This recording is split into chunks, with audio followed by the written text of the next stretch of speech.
সম্পর্কে এই 5টি লক্ষণ দেখলেই সম্পর্কটা ছিন্ন করা দরকার আছে। একটা মানুষ যখন সত্যিকারের কাউকে ভালোবাসে না, তখন সম্পর্কটার ভিতরে আসলেই কি চলছে সেটা কখনো বোঝার চেষ্টা করে না। আমরা একটা সম্পর্ককে বাঁচিয়ে রাখার জন্য অনেক কিছু করি, অনেক কষ্ট সহ্য করি, মানিয়ে নিই, সময় দিই, অনেক কিছু করি। কিন্তু একটা সময় আসে যখন এটা বোঝা উচিত যে আর না, কারণ সব সম্পর্ক টিকিয়ে রাখা উচিত নয়। আর কিছু সম্পর্ক এমন হয় যেগুলোকে টিকিয়ে রাখার চেষ্টায় আপনাকে একটু একটু করে ভেঙে ফেলে। তাই আজকে এই 5টি লক্ষণের কথা আমি বলবো, যেগুলো দেখলে সেই সম্পর্কটা থেকে অবশ্যই বেরিয়ে যেতে হবে, না হলে কিন্তু মহাবিপদ। 1, যদি দেখেন সর্বদা আপনাকেই দিতে হচ্ছে, বিনিময়ে আপনি কিছুই পাচ্ছেন না সম্পর্কটা থেকে, তাহলে সেই সম্পর্কটা আপনাকে ছিন্ন করতে হবে। দেখুন, একটা সম্পর্কে ভালোবাসা যদি একতরফা হয় না, তাহলে সেই সম্পর্কটা একটু একটু করে কিন্তু নষ্ট হতে থাকে, সম্পর্কের ভারসাম্যটা হারিয়ে যেতে থাকে।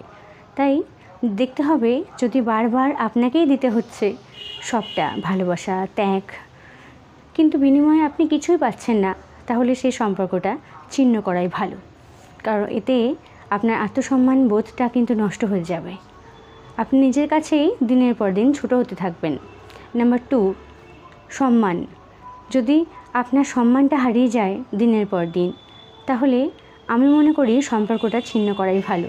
যদি উল্টো দিকের মানুষটা আপনি দেখেন সবার সামনে বা পিছনে আপনাকে অসম্মান করে, আপনাকে সম্মান করে না, আপনাকে অপমান করতে থাকে, তাহলে সেই সম্পর্কে আপনি কখনো সুখী হতে পারবেন না। তাই সেই সম্পর্ক ছিন্ন করে দেওয়াটাই ভালো। নাম্বার 3, যে আপনাকে বদলাতে চায় কিন্তু নিজে বদলানোর চেষ্টাই করে না, সেখানে আপনি কখনোই ভালো থাকতে পারবেন না।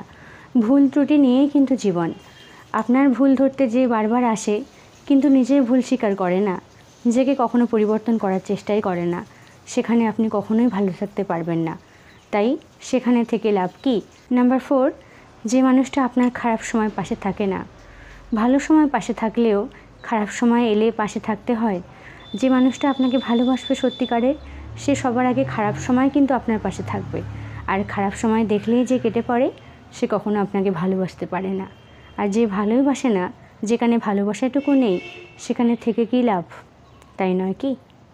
নাম্বার 5, যে আপনার সফলতা দেখে ঈর্ষাবোধ করে, হিংসে করে, সে কখনোই আপনাকে ভালোবাসতে পারে না।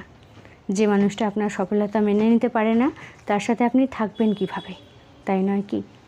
দেখুন, এই 5টা পয়েন্ট যদি মিলে যায়, তাহলে আমি বলবো মানুষটিকে একবার বোঝানো দরকার আছে। আর বোঝানোর পরেও যদি সে না বোঝে, সে না পরিবর্তন করে নেয়, নিজের ভুল ত্রুটিগুলোকে না সংশোধন করে নেয়, তাহলে সম্পর্কটা থেকে বেরিয়ে যাওয়াই ভালো। এভাবে আপনি কখনোই ভালোভাবে তার সাথে বাঁচতে পারবেন না।